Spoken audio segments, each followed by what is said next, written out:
Okay, we'll talk about this later. Yeah, Matthew Golden. We'll talk about this later. All right, those Grady Chris. Who did I say is Grady Chris again? Lars and Zach. Okay, so everybody remember we're attentive, respectful, all that kind of stuff. Okay, Chris, hold on. Okay, whenever you're ready, you may begin. Hello everyone, and welcome to my presentation on folk music. And to kick things off, I'd like to play a little game with you. I advise you keep your eyes on the screen so I don't have to talk over anything. I'm going to play a 30-second video with two sides to it, and it'll be up to you to figure out when folk music is playing. I'll ask you guys afterwards.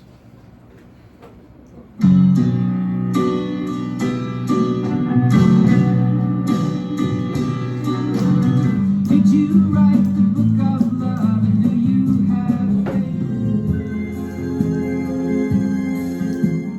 This land is your land, and this land is my land. Hello, darkness, my old friend. I've come here's where I'll try and catch the wind. Okay, who thought folk music was playing on side A? Who thought folk music was playing on side B? It was playing on both sides. Welcome to folk music. This leads into my thesis that whether contemporary folk or folk rock music, it's always been a complicated genre and never been easy to put a label on. So today we'll be exploring the instruments, icons, and cultural impact of folk, all culminating into why it matters. So let's start off with the instruments. First we have the harmonica, and funny enough, it was the only one on this list I was able to fit in my pocket. It establishes a folk mood pretty quickly. It's often used in tandem with an acoustic guitar with the use of a neck strap, as we see good old Donovan playing it with. I have the mouse on the screen, I'm going to move that. But speaking of the acoustic guitar is the quintessential folk music instrument. Here we have Don McLean playing it. It's been in the market since the 1830s, so we're coming up on just about 200 years of the acoustic guitar in the public market, leading to some amazing folk songs and just some amazing music in general. Some more interesting instruments include the fiddle, which is similar to a violin but sounds slightly different, and is popular in Irish folk music. The melodeon, which is similar to an accordion but is a bit more complicated as you use two sets of buttons to play it. And a medieval pair of instruments, the pipe and tabor, or tabor as you may say, is a drum and a woodwind that you play simultaneously. Pretty cool. Things get complicated though when we talk about the use of electric instruments. We will be back to this. There's a reason I have Bob Dylan photographed here with an electric guitar. It came with a wave of controversy, but opened the door to folk rock music, which is the reason I was able to play that intro with all folk music. Now we get into the icons, and I have my handy bag here for this. First up, we have Woody Guthrie, who's considered to be the original folk icon and has pretty much inspired every single folk artist that's come after him. He famously wrote "This Land Is Your Land," was one of the Almanac singers, and tackled issues like World War II and the Dust Bowl right as they were happening. He's a big staple in music. Right along him in the Almanac Singers is Pete Seeger. Isn't it funny that for one of the oldest folk artists, I was only able to find a newer form of physical media to represent them? Either way, he had a lifelong commitment to protesting and to folk music. He wrote If I Had a Hammer, and along with that, he was attacked in the McCarthy era, which if you were in English and read The Crucible, you probably know about that. One of the people he went on to inspire was Joan Baez, with a hauntingly beautiful voice. She was a big protester, and she even sang at the March on Washington, where, if you didn't know, is where Martin Luther King Jr. gave his I Have a Dream speech. Pretty big deal. She was so big in activism, actually, she was jailed twice for it, not for years, just for a few days, but she was jailed twice for disturbing the peace. But as she puts it, she wasn't trying to disturb the peace, she was trying to disturb the war, the Vietnam War, that is. Another pair of folk artists is Simon and Garfunkel, who originally flopped, but were able to flourish with the use of electric instruments. They have a masterful form of harmony, rich and dark lyrics with imagery like The Sound of Silence. They once sold out a concert to 500,000 people in Central Park, so they were a pretty big deal, but they had a falling out due to Art Garfunkel's acting career. But this is not the end of the story, especially with Paul Simon himself. He gets 2 slides, because he has won 3 Grammys for Album of the Year. Granted, one of them was with Garfunkel, but 2 Grammys for Album of the Year is nothing to cough at. He broke social boundaries by recording an album in Africa, becoming a stepping stone for a new culture of music to people, introducing people to African music. He once wrote a Broadway musical, and while it wasn't a huge success, it's pretty cool to think that someone who just started as a little folk artist went on to do something that big. And recently he reconciled with Garfunkel. Pretty cool. Now, Jim Croce is what I would consider to be the Kurt Cobain of folk music.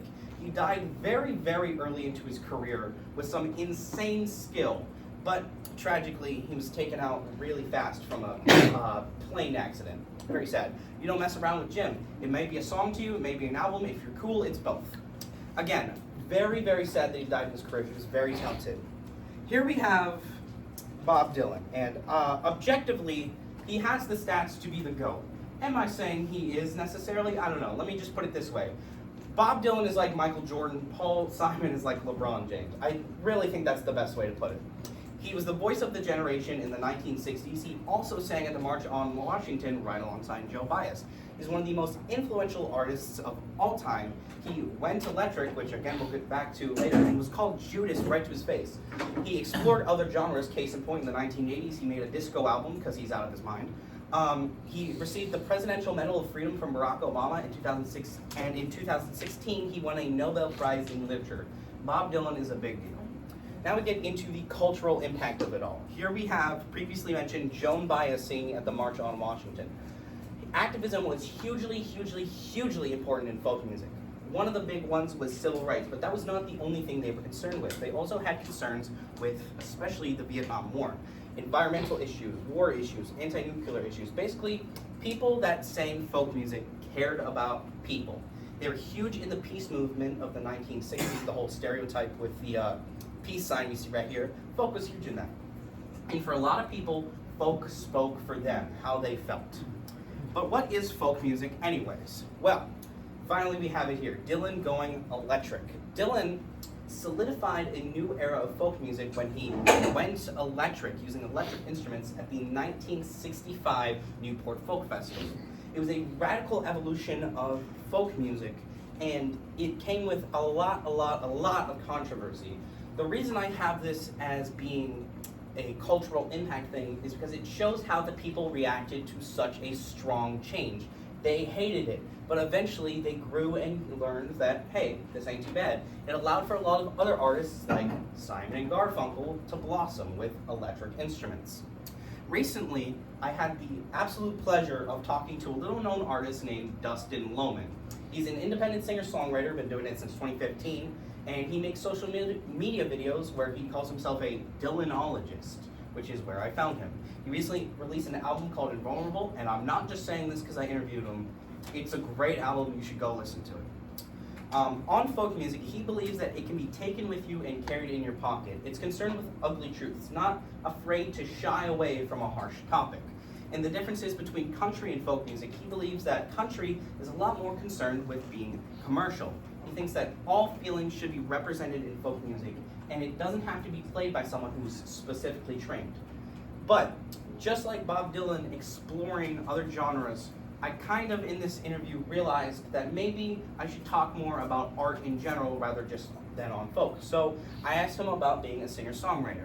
He says that it's similar to summoning ghosts with the feelings that he may represent in a song. He says that an original voice emerges more than a rehash when I asked him about how it feels to be so inspired by Dylan, yet still entirely unique. He is addicted to language and the way words work. He prefers performing live much more than he does in the studio. He says that releasing a project is similar to giving birth, and I will say that's not in the pain aspect of it, but more in the relief that it's over and the worry of what may happen. And he says that being an artist is a blessing that cannot be overstated. Dustin Lohman's really cool. I'm very glad I got to interview him. So why does it all matter? This is the previously mentioned photo of the 500,000 people concert Simon and Garfunkel hosted in Central Park. At the end of the day, you've probably heard folk music without even realizing it. The House of the Rising Sun is one of the most famous songs of all time, and that's a folk song. It has deep roots in folk music. American Pie, another huge folk song that you probably didn't even know was folk. It's incredibly influential. Bob Dylan inspired the Beatles for a lot of their career. There are some of the most powerful lyrics ever put to a page in folk music. There's a range of complexity from acoustic songs to electric songs. It's a voice of reason and passion, and at the end of the day, it's just good music like any other genre. So for you guys, I've prepared a little list. In the corner, there's a QR code for a Spotify playlist. If you don't use Spotify, I apologize. That's why I've listed some of these. These are some amazing folk songs that I recommend you listen to because they're really, really good. I will come back to this slide because I'm on a time limit and I'll let you guys take a photo. But let me just say, to paraphrase Dunkey, if you can go through this entire thing and not feel some kind of emotion come over you, wipe yourself off because you are dead. Thank you very much, and are there any questions? Oh, good job, Chris. Wait. Can you play the harmonica? Can I play the harmonica? No, I can't. You just did. I saw it. Any other questions? Yeah, What's your favorite song? that's too hard of a question. Can you give us like, are those like the ones that you? These are not all my favorites. I like Tangled Up in Blue by Bob Dylan a lot. I think that's a really good one. There's some I couldn't include on here just because, you know, like there's over 50 songs on that playlist in the QR code. I didn't want to overwhelm anyone. You don't have to listen to that, obviously, but I really recommend it. Wait, I got one. I saw Spotify. I'm checking it out. Alright. I spent a lot of time on the playlist, so. I know. I was actually gonna take it back. You're a really good speaker. I forgot to take notes because I was listening to you talk. Wait, can I save this on Spotify? How's that work? You have to hit the plus, hit the plus button. That was great. Yeah, Chris, great Oh, job. listen to this. Thank you. Chris, that's fantastic. Is there any other questions? I might have to wait. I need to comprehend everything you said. I might ask later. Alright, am I good? Yeah, you're good. Thank you, Chris. Thank you very much. Good job, Chris. Good job. I That's all, Jed? That's all just don't think I'm. Yeah.